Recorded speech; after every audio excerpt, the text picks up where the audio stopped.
¿Cómo están todos? Bienvenidos una vez más a UCI Salud. Mi nombre es Diego Vargas Torres. Yo soy Sofía Rivadeneira y el día de hoy vamos a hablar sobre el ojo. Así es, el día de hoy tenemos temas de oftalmología, ¿no? La ciencia que estudia los ojos. Así que vamos con la primera nota. No te olvides que la Clínica Megasalud Universal tiene ofertas por el mes de octubre. Tenemos cirugías de emergencia como la cirugía de vesícula, la cirugía de apéndice y las cirugías de hernias a solo 3.000 soles. Contáctanos a los siguientes números: 935-847-752 o al 935-856-139. Te esperamos. Una catarata es una opacidad de la transparencia normal del cristalino del ojo. En el caso de las personas que tienen cataratas, ver a través de los cristalinos opacos es un poco como mirar a través de una ventana empañada o escarchada. La visión nublada, consecuencia de las cataratas, puede dificultar tareas como leer, conducir un auto, generalmente de noche, o ver la expresión del rostro de un amigo. La mayoría de los casos de cataratas se manifiestan cuando la edad o una lesión cambia el tejido que forma el lente de tu ojo.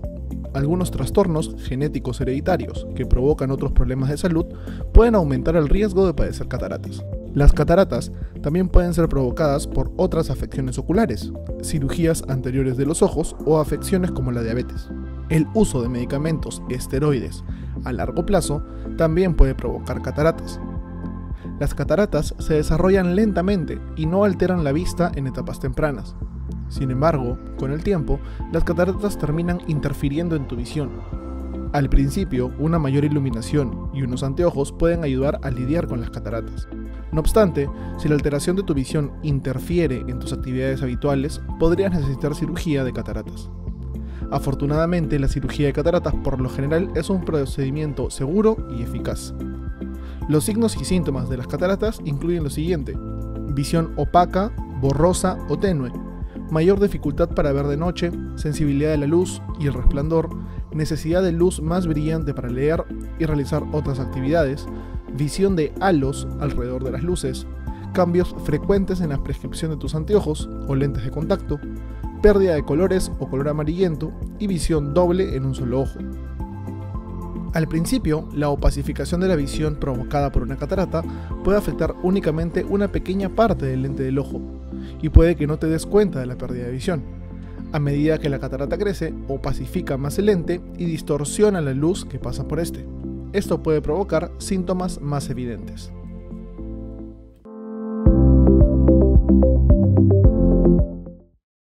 Como vimos en la primera nota, el día de hoy vamos a empezar hablando de las cataratas. Es una patología de hecho muy común, muy frecuente en nuestro medio. Generalmente se da a partir de los 40 años de edad, ¿no? Pero hay que tener en cuenta que las cataratas pueden aparecer en cualquier edad. Inclusive hay unas cataratas que son congénitas, ¿no? Que se dan cuando el bebé recién nace. Ahora, ¿qué es exactamente la catarata? Recordemos que en el ojo, de hecho la primera parte que nosotros vemos del ojo se llama iris, ¿cierto? Es más, si nosotros nos colocamos de perfil o vemos a una persona de perfil, vamos a ver que el ojo, la parte final, tiene como digamos como una lámina que está arqueada. Esa lámina arqueada se llama iris. Y detrás de ese iris, nuestro cuerpo, nuestro ojo, tiene un lente, ¿sí? Un lente que se llama cristalino. Como dice su nombre, es cristalino, es transparente. ¿Qué es la catarata? Es cuando este lente, este cristalino, se empaña, empieza a ensuciarse, ¿no? Imagínense cuando se bañan con agua caliente, digamos el espejo empieza a empañarse. Igualito pasa con el cristalino. A partir de cierta edad, generalmente los 40, 50 años, el cristalino empieza a empañarse, ¿no? Y eso básicamente es la catarata. Bien, ahora vamos a hablar un poquito acerca de qué cosas nos predisponen a tener una catarata, ¿no? Como ya Diego nos mencionó, una de las primeras causas o factores de riesgo vendría a ser la edad, ¿no? Pacientes entre 40 y 50 años tienen un factor de riesgo, están más predispuestos a tener una catarata y por ende que es muy recomendable que vayan a un oftalmólogo para que los puedan ir evaluando y puedan ir, digamos, detectando si es que está apareciendo una catarata o no. ¿No? Otro de los factores de riesgo que tenemos también son los pacientes que tienen diabetes, los pacientes que tienen ciertos problemas metabólicos, ¿no? Que tienen el azúcar muy alta en la sangre, también están predispuestos a tener cataratas. ¿No? Los pacientes que tienen hipertiroidismo, ¿no? Como hemos hablado en un programa anterior, el hipertiroidismo es cuando hay un exceso, en este caso de las hormonas tiroideas, y eso también puede producir cataratas en los pacientes. ¿no?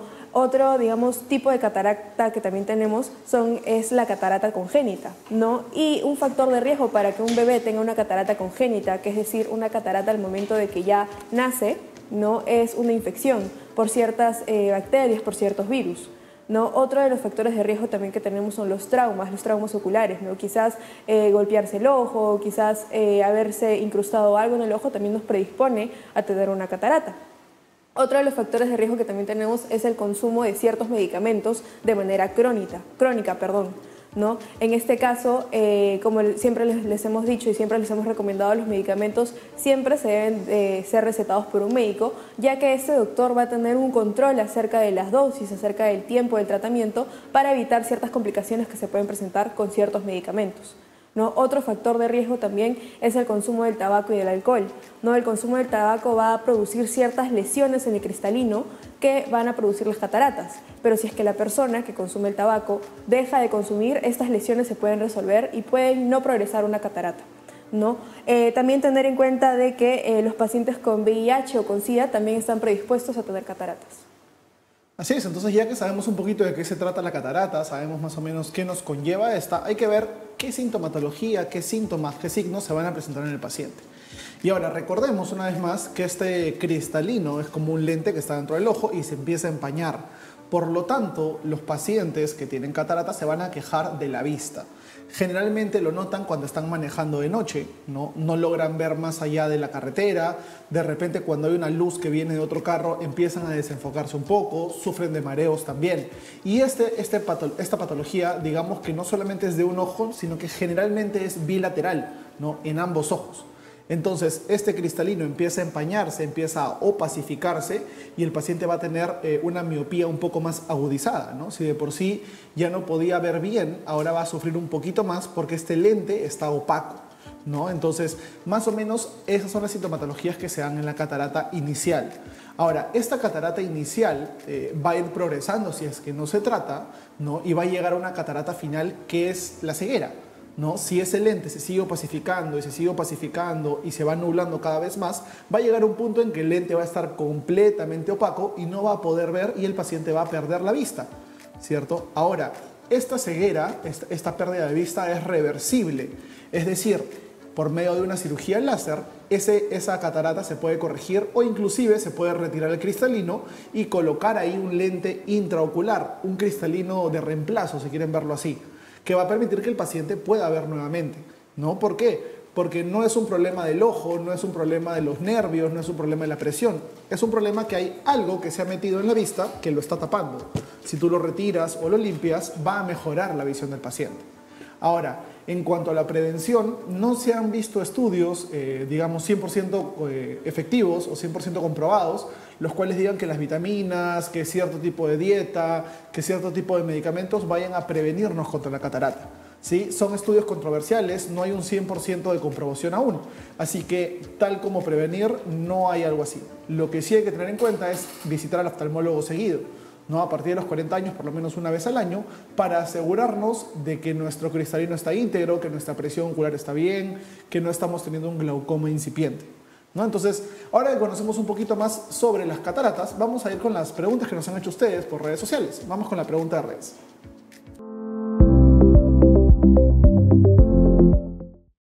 Muchas gracias a todos como siempre por seguirnos en Instagram y en Facebook. Recuerden que estamos como UCI Salud y ahí nos pueden hacer llegar sus preguntas sobre los temas que tocamos en la semana, nos pueden hacer sus sugerencias para siguientes temas dentro del programa. Así que los esperamos ahí por UCI Salud. La primera pregunta que tenemos el día de hoy es la siguiente. ¿Me puedo contagiar de cataratas si es que estoy con alguien que tiene la enfermedad? Bien, esta es una pregunta muy interesante, ¿no? Y hay que saber de que las únicas enfermedades que se pueden contagiar son las enfermedades infecciosas, ¿no? Por ejemplo, si es que una persona tiene conjuntivitis en el ojo, eso sí puede contagiarte porque es una enfermedad, es una infección en el ojo. En cambio, las cataratas es más que todo un proceso crónico, ¿no? Como por ejemplo la diabetes, la hipertensión, algunas enfermedades crónicas que no se contagian, sino que se producen por ciertos factores de riesgo, ciertos factores que predisponen a la persona a tenerlo, ¿no? También hay que saber de que las cataratas, digamos, uno de los factores de riesgo también podría ser el factor genético, ¿no? No necesariamente significa que alguien de tu familia que haya tenido cataratas te va a contagiar, pero sí que estás predispuesto a tenerlo porque, digamos, ya estamos hablando de un factor genético ahí. La segunda pregunta que tenemos es, ¿qué síntomas pueden determinar que tengo cataratas? Excelente pregunta, y hemos hablado un poco de la sintomatología hace un rato, ¿no? Los pacientes con cataratas que recién inician con este cuadro se van a quejar de que la visión es un poco rara. Generalmente manejando de noche no pueden ver las señales de tránsito, las luces que vienen de los otros carros empiezan a desenfocarlos, ¿no? O de repente ven el contraste de las cosas un poco menor, ¿no? No logran diferenciar bien los colores oscuros de los claros, ¿no? Ahora, esto en la catarata incipiente, en la que recién está empezando. En la catarata crónica, el paciente sí va a ver un cambio completo de la visión, ¿no? Se habla de que no va a poder ver bien de lejos, va a ver todo más opaco, porque recordemos que hay algo dentro de la vista que está opacando esa visión, ¿no? Entonces, al comienzo de la enfermedad, no va a ver bien, de repente no va a enfocar bien las cosas. Y después puede llevar a una ceguera total. Reversible, pero una ceguera total. La tercera pregunta que tenemos el día de hoy es, ¿puedo tratarlo desde mi casa sin necesidad de ir a un centro de salud? Bien, la respuesta a esta pregunta es que no. No hay que tener en cuenta de que las cataratas son una enfermedad que va a progresar y que poco a poco va a ir, digamos, disminuyendo la agudeza visual de las personas, ¿no? Entonces es muy importante que ante la primera molestia, digamos, ante la primera alteración que nosotros notemos sobre nuestra vista, quizás que nos molestan las luces, quizás que vemos un poquito borroso, un poquito opaco, es muy importante ir a un oftalmólogo para que nos pueda evaluar, para que pueda detectar si es que tenemos una catarata o no tenemos una catarata, quizás es alguna otra enfermedad, para que nos pueda dar el tratamiento de manera oportuna y el tratamiento adecuado. En el caso de las cataratas se opta por una cirugía, ¿no? Esta cirugía es, digamos, muy poco riesgosa, ¿no? Pero siempre tiene que ser realizada por un médico especialista, no un médico oftalmólogo, un médico que tenga, en este caso, la preparación adecuada para poder realizar esta cirugía. Así es, así que ya que sabemos esto, hay que tener en cuenta siempre la prevención, ir a chequearnos en el oftalmólogo, ¿no? Recuerden que, como lo dijo Sofi, siempre tiene que ser un especialista que te vea, ¿no? Y recordemos que con el ojo no se juega. De hecho, hay muchos estudios que demuestran de que las personas con ceguera de un ojo o de ambos tienen menos esperanza de vida, es decir, mueren más temprano que las personas que tienen una vista correcta o normal. Así que hay que tener eso en cuenta. Ahora vamos a ir a una pausa y después de la pausa continuamos con el programa y vamos a estar entrevistando a un especialista, un médico oftalmólogo, para seguir conversando un poquito más de las cataratas. Nos vemos en unos minutos.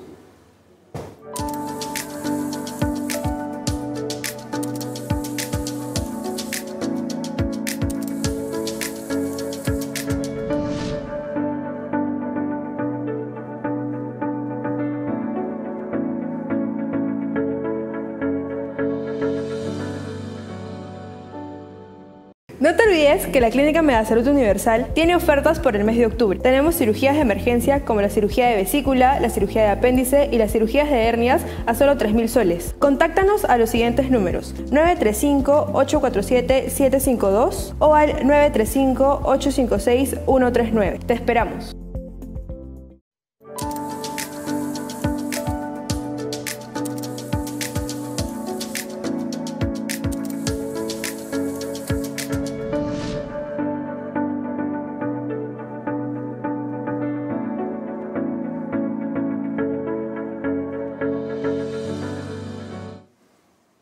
Bienvenidos de vuelta al programa y para hablar un poquito más acerca de cataratas hemos traído un invitado, así que vamos con él.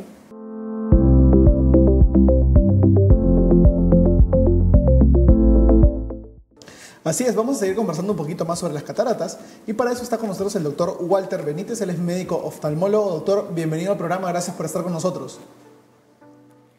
Muy buenas tardes, Diego, muy buenas tardes, Sofía. Efectivamente, la catarata es uno de los principales problemas de la visión que va a limitarnos alrededor del 60% en las personas mayores de 60 años.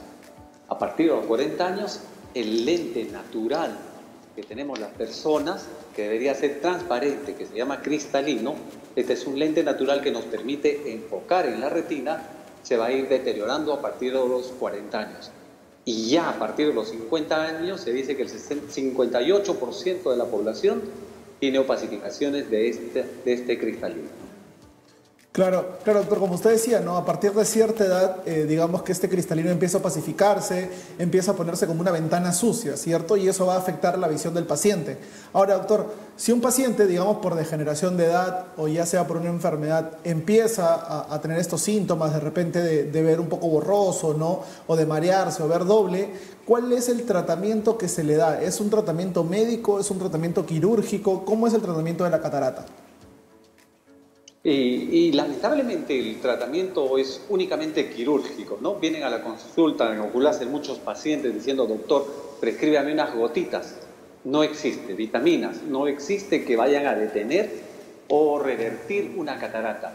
La única forma de tratar las cataratas es mediante una cirugía que, gracias a Dios, en un gran porcentaje de los casos, es una cirugía rápida, de recuperación rápida, con anestesia local.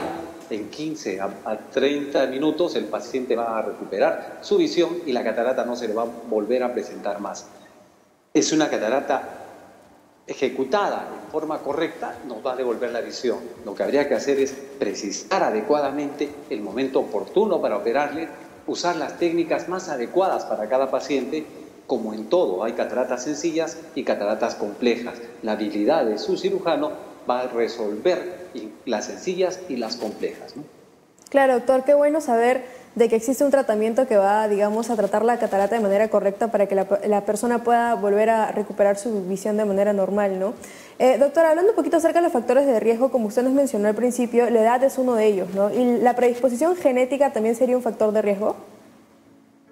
Definitivamente la predisposición genética, se dice que personas que tienen antecedentes familiares que han desarrollado catarata en forma más temprana, también hay la probabilidad que lo desarrollen en forma temprana. Además de la predisposición genética, estamos hablando de uso de medicamentos. Muchas veces vemos pacientes que reciben tratamientos por corticoides, hacen catarata cuando es mal llevado, ¿no? Entonces los diagnosticamos y los operamos. Las enfermedades como la diabetes, algunos medicamentos, traumas oculares también van a producir catarata, accidentes, y así hay una serie de causas. También existe la catarata congénita, ¿no? Entonces, la catarata, bueno, diagnosticarla adecuadamente, realizar un plan quirúrgico adecuado, porque si ha sido un paciente traumatizado, probablemente lo que soporta la catarata también está debilitado y también puede tener otras estructuras dentro del ojo dañadas, y solo operando la catarata no vamos a resolver el problema, ¿no? Claro, doctor, ver, digamos, un poco el enfoque de todo el paciente, ¿no? No es solamente tratar el síntoma, sino irnos a la raíz del problema, ¿no? Y usted mencionaba hace un ratito la catarata congénita, y de repente muchas mamás, que ahorita pacientes que están embarazadas, de repente mujeres embarazadas, se preguntan, ¿no? ¿Puedo hacer algo yo para evitar que mi hijo tenga catarata congénita? ¿O es algo netamente genético, algo aleatorio? ¿Cómo funciona eso, doctor? Pueden ser por problemas congénitos o por problemas hereditarios. Lamentablemente, el diagnóstico es cuando ya el niño nació, ¿no? Incluso muchas veces el diagnóstico es tardío, ¿no? ¿Y qué hay que hacer? Bueno, igual que en los casos anteriores, hay que hacer tratamiento quirúrgico en los niños un poco con más urgencia. ¿Por qué? Porque esta catarata va a hacer que la visión no se desarrolle, ¿no?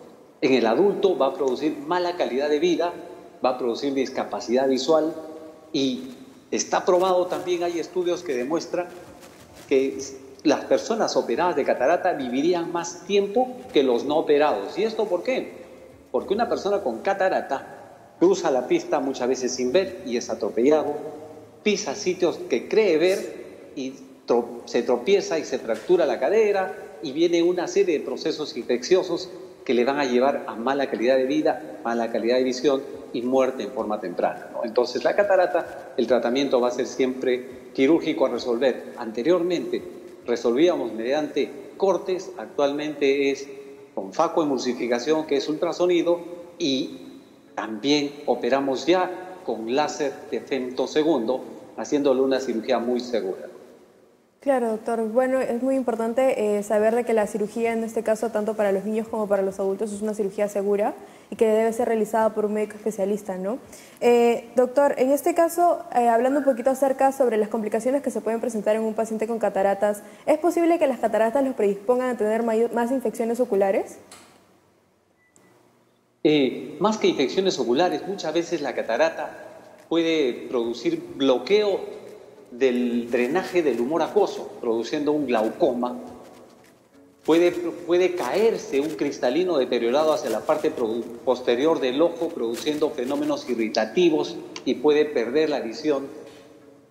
Ahora, adicionalmente, cuando esperamos mucho tiempo en resolver una catarata, está estudiado que el riesgo de complicaciones durante la cirugía de una catarata muy madura es mayor que si esta se realiza en forma temprana.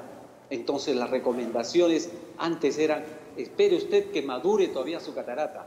Ahora no, ahora este enfoque ha cambiado, porque cuando se opera en forma más temprana, diagnosticado tempranamente y operado tempranamente, los resultados visuales y la probabilidad de riesgo de complicaciones es menor. Infecciones no tanto. Claro, claro, doctor. Importante lo que decía, ¿no? Detectar tempranamente esta catarata para poder darle un tratamiento efectivo, ¿cierto? Ahora, ¿qué es lo que es recomendable para un paciente adulto, ¿no? Hablaba usted, doctor, al principio que a partir de los 40, 50 años el paciente es más propenso a desarrollar la catarata. Es decir, que a partir de los 40 años, ¿cada cuánto tiempo yo debería chequearme los ojos? ¿Cada cuánto tiempo debería tener una evaluación por un oftalmólogo? ¿Qué es lo que se recomienda actualmente? Bueno, la recomendación es una visita anual a partir de los 40 años, no solo por el tema de catarata, sino también por el tema de glaucoma. El glaucoma es una enfermedad que no da síntomas.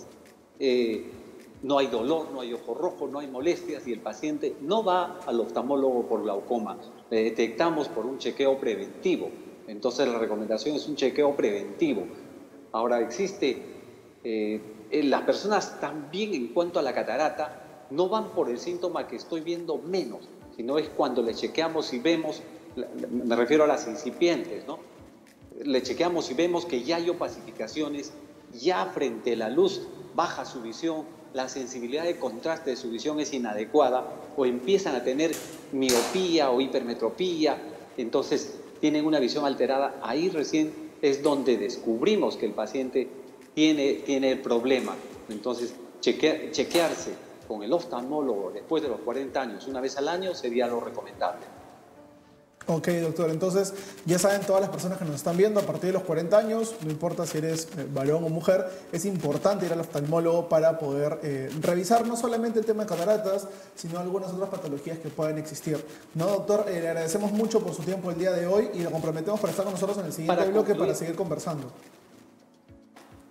Diego, para concluir, quisiera recordarles una cosa. Sí. Cuando nosotros sacamos el cristalino opacificado, que es un lente natural, tenemos que reemplazar con otro lente, que sería este lente, que nos puede servir solo para ver de lejos, pero actualmente tenemos mucho desarrollo en cuanto a lentes intraoculares, que podemos tener unos lentes que nos permitan ver de lejos, de cerca y distancias intermedias. Claro, y así ya no disminuiría la visión del paciente, sino que, digamos, se reemplazaría su ojo natural, por decirlo de alguna manera, con un lente intraocular, ¿no? Y el paciente no tendría ningún riesgo de poder sufrir una caída o de repente disminuir su calidad de visión, ¿no, doctor? Y lo más importante, que es en el postoperatorio existe la posibilidad, si se inserta un lente de alta tecnología, de que no necesite lentes ni para ver de lejos, ni para ver de cerca, ni para ninguna distancia, ¿no? Claro, claro, eso son los avances, como usted decía, de los lentes intraoculares, ¿no? Hemos pasado de tener que cortar, ¿no? de estar con bisturís abriendo el ojo, a ya hacer una cirugía láser, colocar inclusive un lente intraocular que pueda darle una mejor visión al paciente, ¿no? Doctor, muchísimas gracias por su información. Como le decía, lo comprometemos para estar con nosotros en el siguiente bloque para seguir conversando. Muchas gracias, Diego y Sofía. Gracias, doctor. Gracias por estar con nosotros el día de hoy. Y ahora vamos a seguir con la siguiente parte del programa. Vamos con nuestro bloque COVID. Vamos a ir con nuestro bloque COVID y el día de hoy tenemos una afirmación que es bastante importante, ¿sí? Y escuchemos.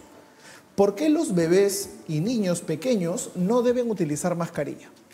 Bien, este es un tema muy importante para conversar. No, la OMS, que es la Organización Mundial de la Salud, no recomienda que los niños menores de 5 años utilicen mascarillas. Y ahorita vamos a hablar un poquito del por qué. ¿No? Primero porque hay que tener en cuenta de que los niños tienen las vías respiratorias más pequeñas. Entonces, por ende, les va a costar mucho más respirar con una mascarilla puesta, ¿no? Aparte también saber de que un niño no puede comunicar, por ejemplo, si le está faltando el aire. Y si él no se puede quitar la mascarilla por sí solo, puede llegar a asfixiarse. Entonces hay que tener esos dos puntos muy, muy importantes para evitar problemas que puedan causar las mascarillas en los niños. Otra cosa muy importante que hay que tener en cuenta es que algunas mascarillas caseras tienen algunos materiales, algunas cositas que pueden hacer que el niño se atragante. Por ejemplo, ligas, por ejemplo, elásticos, cuerdas, sogas. Y eso puede pasar a las vías respiratorias del niño y producir un atragantamiento. Así que también por ahí es un poco peligroso que utilicen mascarilla. Y por último, los niños, al no estar acostumbrados al tener una mascarilla, van a querer quitársela todo el tiempo, ¿no? De hecho, nosotros adultos que no estamos acostumbrados a mascarillas, nos cuesta bastante estar con ellas durante el día, ¿cierto? Pero sabemos que no tenemos que estar manipulándolas, sabemos que no tenemos que estar agarrándolas, sacándolas y poniéndolas. En un niño es un poco más complicado, ¿no? En un niño de 1 año, de 2 años, de 3 años, es difícil decirle no te quites la mascarilla, no te la toques o estar vigilándolo todo el tiempo. Y recordemos que al tocarnos la mascarilla, al estar sacándola y poniéndola cada rato, aumentamos el riesgo de contagio de COVID. No solamente de COVID, sino de diferentes enfermedades. Entonces, esa es otra razón por la cual no está recomendado el uso de mascarillas en niños. Claro, pero el que no esté recomendado el uso de mascarillas en los niños no significa que los niños tengan menos riesgo de contagiarse. No, siempre hay que cuidarnos, siempre hay que evitar salir, digamos, a lugares que estén muy concurridos con los niños y siempre tener en cuenta las medidas de protección personal, como por ejemplo el lavado de manos, evitar que los niños se toquen la cara. Es muy complicado a veces explicarles el contexto en el que estamos viviendo ahorita porque son niños pequeños, tal vez no lo entienden muy bien, pero sí hay que tener mucho cuidado con ellos. Así es, así que ya sabemos las recomendaciones de la OMS para las mascarillas y los niños hay que tenerlo muy en cuenta y protejamos a los chicos, protejamos a los niños pequeños que se queden en casa, que no estén saliendo con nosotros al mercado, al supermercado, al parque, etcétera, que se mantengan en la casa porque ellos también corren riesgo de poder infectarse. Ahora vamos a ir a una pausa y después de la pausa regresamos para seguir conversando un poquito más sobre oftalmología, así que nos vemos en un minuto.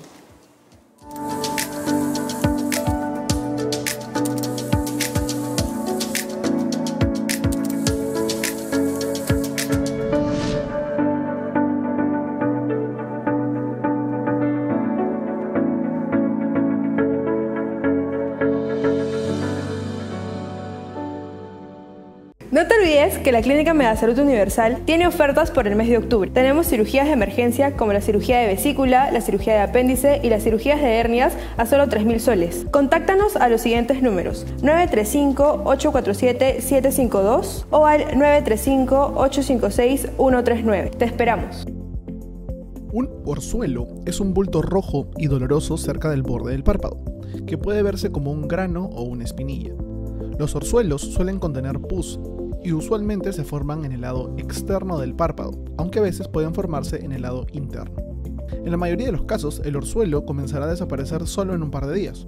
Un orzuelo se produce por una infección de las glándulas sebáceas en el párpado.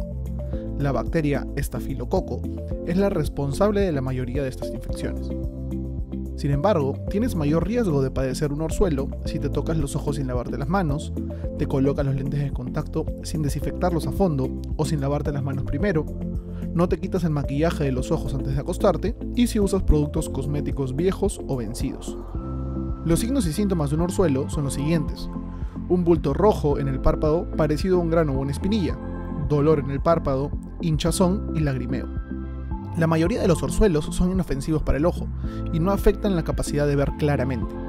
Aplicarse un paño tibio sobre el ojo, cerrado, durante 5 a 10 minutos varias veces por día y masajear suavemente el párpado puede ayudar a aliviar las molestias. Es importante acudir a un médico especialista si es que el orzuelo no comienza a mejorar dentro de las 48 horas o el enrojecimiento e hinchazón se propagan más allá del párpado y llegan a la mejilla u otra parte de la cara. Para prevenir los orzuelos u otras enfermedades oculares es importante lavarse las manos varias veces al día con agua tibia y con jabón o usar un desinfectante a base de alcohol. Tener cuidado al maquillarse, desechar los maquillajes viejos para reducir el riesgo de infecciones oculares. Asegurarte que tus lentes de contacto estén muy limpios.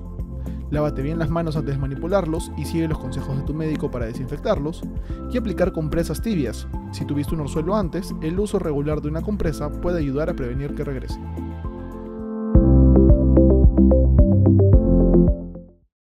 Bien, como vimos en la segunda nota, el segundo tema del que vamos a conversar es el orzuelo, ¿no? Para saber qué es el orzuelo o por qué se produce, primero tenemos que saber que nosotros tenemos unas glándulas tanto en el párpado superior como en el párpado inferior. Lo que va a pasar es que estas glándulas se van a obstruir y se va a producir una inflamación de estas glándulas, lo que produciría el orzuelo. No vamos a tener ciertas incomodidades, ciertas manifestaciones que se van a presentar, que vamos a conversar más adelante, pero hay que tener en cuenta de que el orzuelo, al inflamarse, puede llegar a infectarse también. Así es, entonces hablando de orzuelo un poquito, hay que diferenciarlo de otras entidades, ¿no? Y sobre todo por los factores de riesgo.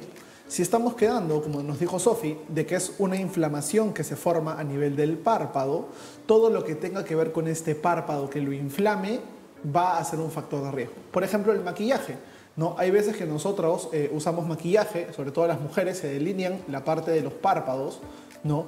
Y con el maquillaje, con la brocha del maquillaje o con el lápiz, caen bacterias.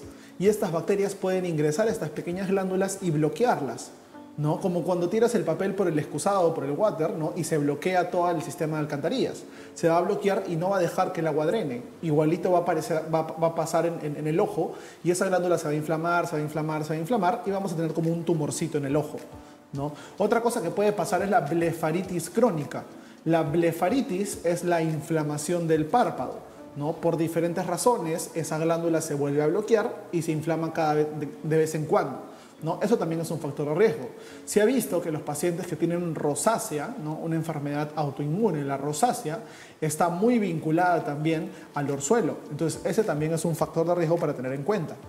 Otras cosas que pueden pasar son las dermatitis, las inflamaciones de la piel en la cara, el acné, por ejemplo, ¿no? Al ser enfermedades que tienen infección, ¿no? Que tienen bacterias en la cara, están muy cercanas al ojo, ¿no? Entonces, de repente tienes un orzuelo que es estéril, que no tiene bacterias, pero por estar rascándose o apretando granitos y no lavarse la mano y tocarse el ojo, eso va a producir que esa inflamación, ese orzuelo que se está formando en el ojo se infecte, ¿no? Entonces hay que tener mucho cuidado con estos factores de riesgo, sobre todo con lavarse las manos, con tener una buena higiene de la cara y de los ojos.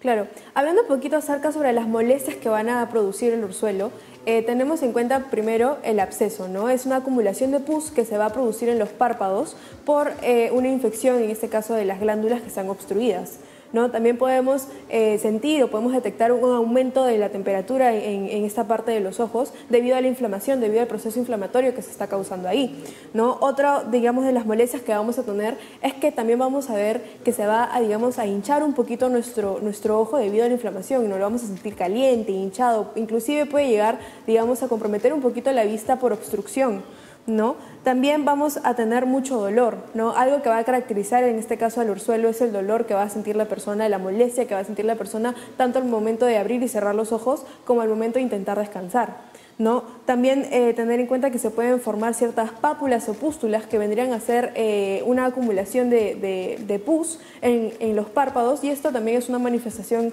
típica de los orzuelos. Así es, entonces ya sabemos más o menos cómo se dan, sabemos cómo es la sintomatología del caso. Ahora hay que saber que hay algunas complicaciones, ¿no? El orzuelo, al ser una entidad que a veces es aséptica, es decir, que no tiene ninguna bacteria comprometida, generalmente no va a causar mucha molestia a menos que la inflamación sea muy grande, ¿no? Si la inflamación es muy grande, puede alterar un poco la visión, ¿no? Digamos que tienes tu ojo y tienes algo que lo está empujando, por lo tanto eso va a bloquear un poquito la visión, la va a alterar un poco, ¿sí? Número 2, si ese orzuelo crece demasiado, recordemos que está dentro del párpado, ¿cierto? Dentro de la glándula del párpado. Entonces esta glándula en algún momento ya no va a tener hacia dónde distendirse, ¿no? Ya no va a tener hacia dónde expandirse y puede romperse. Y al romperse va a ocasionar sangrado. Entonces eso también es una complicación. El sangrado del párpado puede pasar en un orzuelo cuando ya crece demasiado, ¿no? Pero la complicación, digamos, felizmente más infrecuente, pero que es más severa, es la celulitis periorbitaria, ¿no? ¿Qué va a pasar? Este orzuelo se va a infectar y como el párpado es parte anexa de la piel, ¿no? De la piel de la cara, se puede llegar a diseminar esta bacteria y va a causar una infección alrededor de todo el ojo. Y esa infección es muy dolorosa y también muy peligrosa porque está muy cerca a los huesos, a los senos paranasales, está muy cerca también al cerebro, ¿no? Entonces hay que tener mucho cuidado con esas complicaciones. Generalmente el orzuelo va a pasar en 2, 3, 4 días y si no pasa es importante acudir al médico para hacer una evaluación, ¿no? Para ver si es que se necesita un tratamiento antibiótico, si es que se necesita un medio quirúrgico de repente. Entonces hay que tener mucho en cuenta eso para los orzuelos. Ahora vamos a pasar con la siguiente parte del programa. Ya les hemos contado un poquito de qué trata el orzuelo, hemos visto algunas de sus complicaciones, sus signos y sus síntomas. Sabemos que no tenemos que tocarnos los ojos a cada rato, pero vamos a escuchar sus preguntas. Vamos con las preguntas de redes.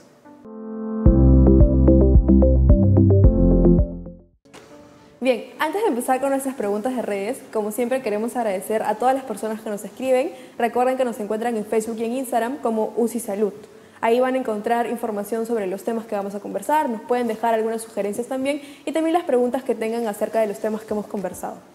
La primera pregunta que tenemos es, ¿por qué salen los orzuelos? Bien, importante pregunta, lo respondimos en la primera parte del bloque, pero hay que entender de que el orzuelo se va a formar porque las glándulas que están en el párpado del ojo, que son muy pequeñitas, ¿no? Son glándulas de grasa, que secretan grasa, se van a tapar, ¿no? Y si una glándula se tapa, ya no va a poder botar su contenido. Por lo tanto, el contenido se sigue quedando adentro y se sigue quedando adentro y se sigue quedando adentro y se empieza a inflamar cada vez más. Eso es básicamente cómo funciona el orzuelo.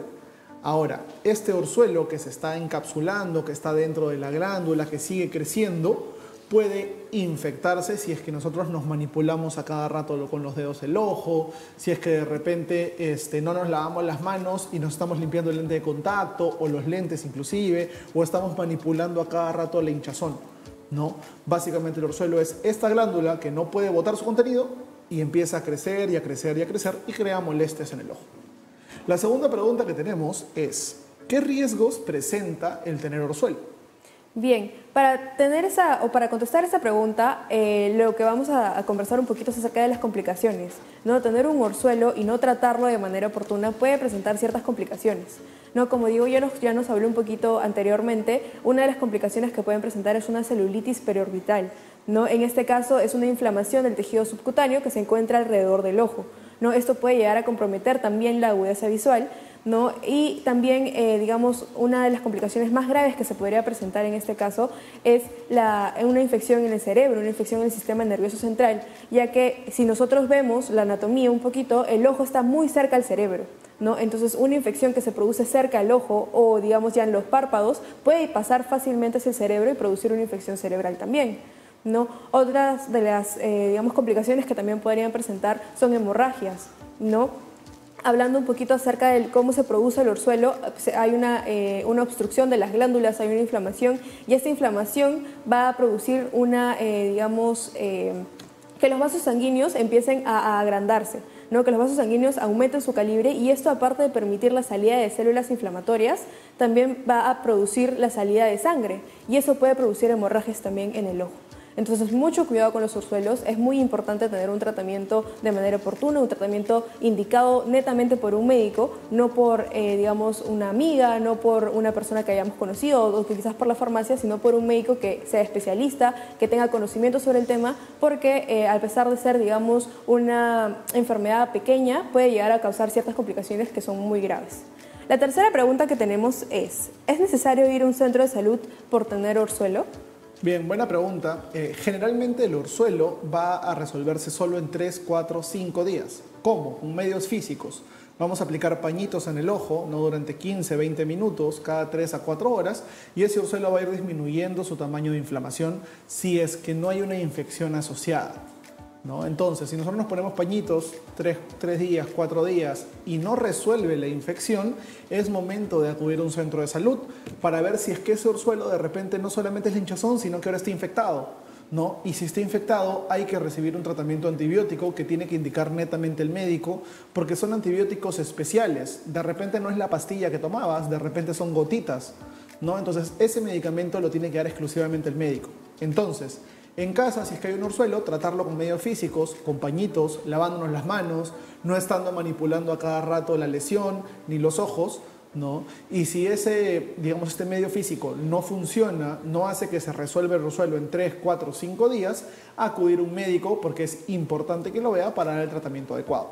Claro, muy importante recalcar el lavado de manos, ¿no? El lavado de manos no va a prevenir solamente, digamos, el ursuelo o no va a mejorar solamente el ursuelo, sino también puede prevenir otras enfermedades infecciosas que se pueden causar en el ojo, ¿no? Como por ejemplo la conjuntivitis. Y es muy importante ahora, digamos, en todo el contexto en el que estamos ahorita de la pandemia, también el lavado de manos para evitar el contagio también por el COVID.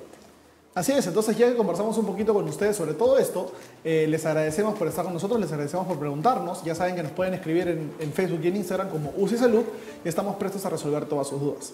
Ahora vamos a ir a una pausa y después de ella volvemos con un especialista para seguir comentando un poquito más sobre el orzuelo. Nos vemos en un ratito.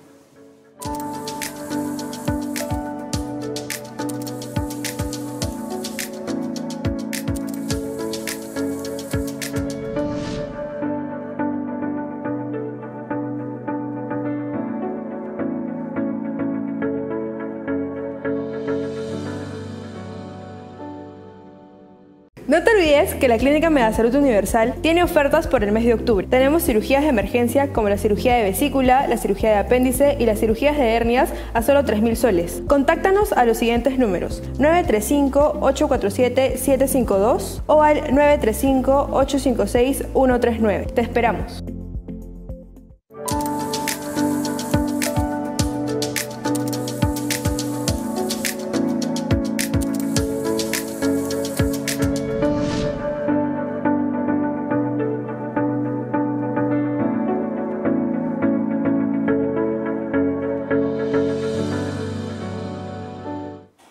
Bienvenidos de vuelta a UCI Salud y para seguir conversando un poquito más sobre oftalmología está con nosotros un invitado, así que vamos con el invitado.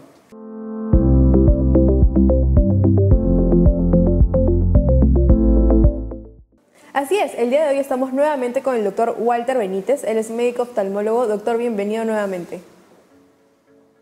Hola Sofía, hola Diego, encantado, muchas gracias por la invitación. Gracias por su tiempo, doctor. Y el día de hoy, para comenzar a conversar un poquito acerca sobre el orzuelo, doctor, queríamos saber cuál es la diferencia entre orzuelo y chalazion.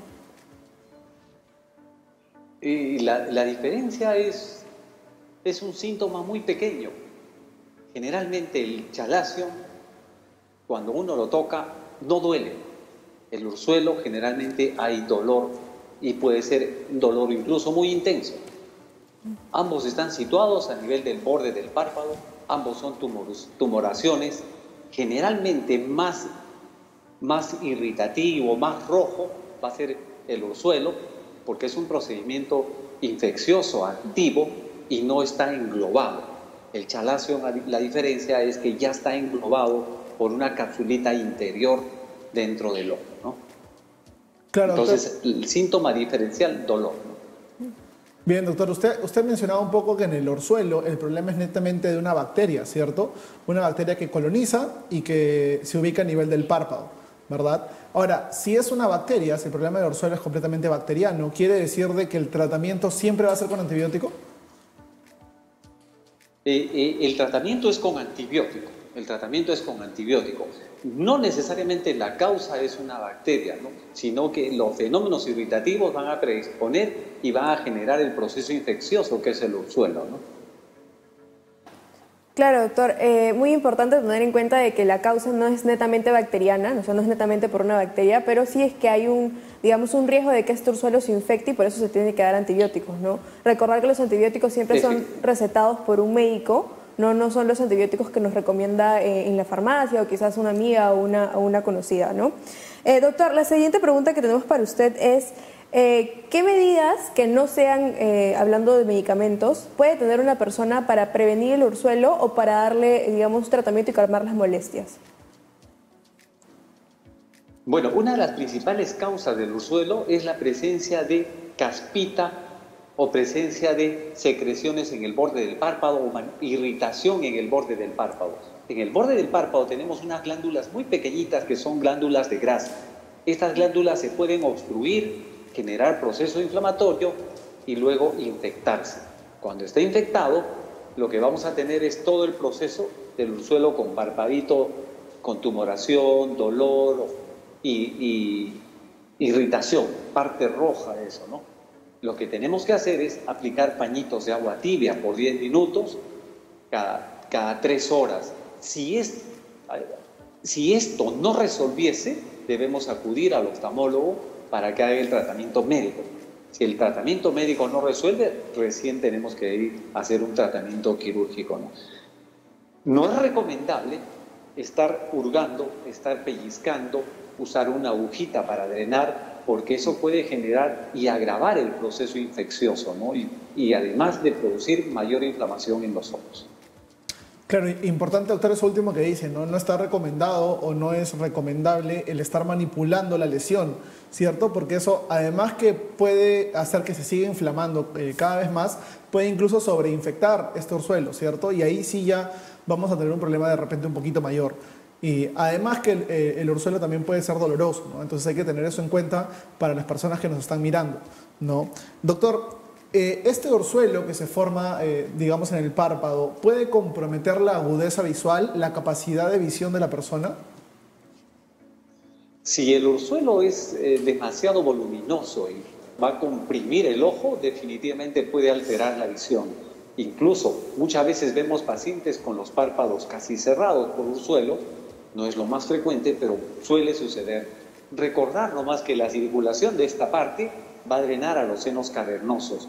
Entonces un orzuelo sí hay que tratarlo porque el drenaje nos puede llevar a problemas en el seno cavernoso y producirnos alteraciones incluso de la vida cuando son pequeños, ¿no? Entonces el tratamiento debe ser tratamiento antibiótico.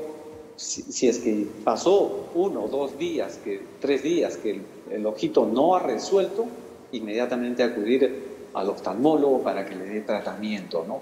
El tratamiento puede ser vía oral, incluso si ya se hace una celulitis presectal, esta puede tratarse por vía parenteral. Claro, doctor. Es decir, por la vena, ¿no? Claro, doctor. Es muy importante, como usted nos está mencionando, el tratamiento de manera oportuna para evitar las complicaciones que se pueden presentar posteriormente, ¿no? Debido al orzuelo.